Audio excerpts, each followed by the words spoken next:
Dito tayo ngayon sa aking man cave. Wow, ganda naman dito. Lahat to gawa ni Mami Ella. Wow!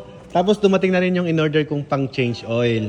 Yan. At ilalagay ko siya dito kung saan tayo mag-change oil kapag ka nagme-maintain tayo ng mga motor natin.